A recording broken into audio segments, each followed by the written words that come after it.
Do do do do do do do do do do do. Greetings, fandom.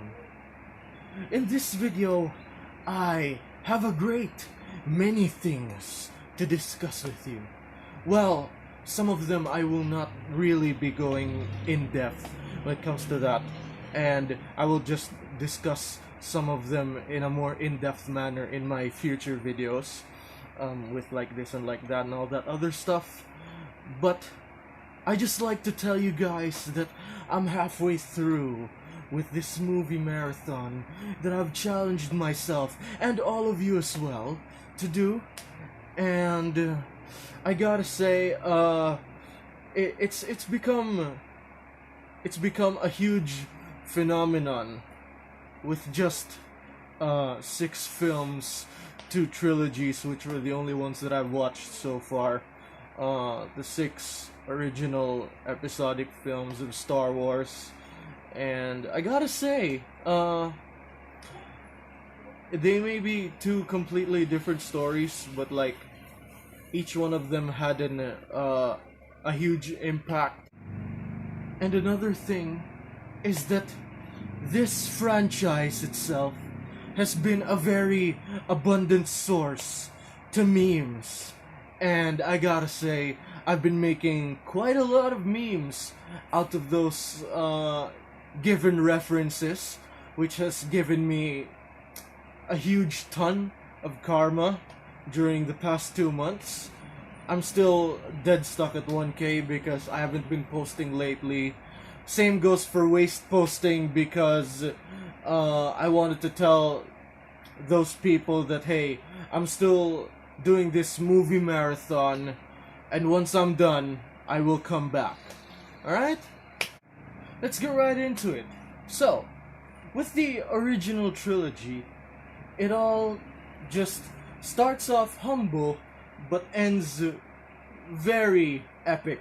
Like the very ending of the story is just a huge explosion of those story elements with all of that. With the first movie involving this young farm boy whose farm family got ravaged, and then he suddenly decided to join in with old Ben, and then it all suddenly went down to him joining the rebellion, and then he was the one responsible for the destruction of the Death Star. Yes. And then for Empire Strikes Back, things didn't really go that well that much, considering the fact that it was a very unexpected turn of events, like Darth Vader telling Luke Skywalker that he's the father. Yes, he's indeed the father of Luke, even though Obi-Wan Kenobi said his father was killed by Darth Vader. Well, it's kind of true in a certain point of view, as he said, and oh, how can we not talk about the Return of the Jedi? Okay, and in my opinion, Return of the Jedi was legit the only time Jabba the Hutt was actually a threat.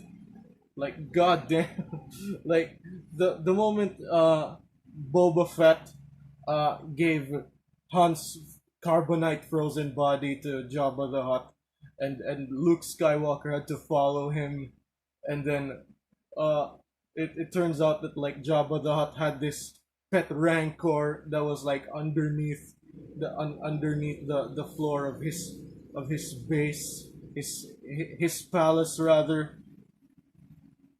And then the part where they were forced to like jump off the great pit of Carcoon. Oh shit. Yeah, but like that was just the first half of the movie. Like the real one to be focused was that um Luke suddenly realizes that Darth Vader still has good in him, and it was only found out when Darth Sidious, aka Emperor Palpatine, or simply known as the Emperor during that time of the theatrical release of the movie. Um, he was electrocuting, he was tasing Luke Skywalker to death, and then Darth Vader decided to carry Sidious and then throw him off, and he was all like, no, no, and then he had to like throw him off just like that, and then and then Darth Vader was all like, Luke, help me take this mask off, just for once. Let me see you with my own eyes.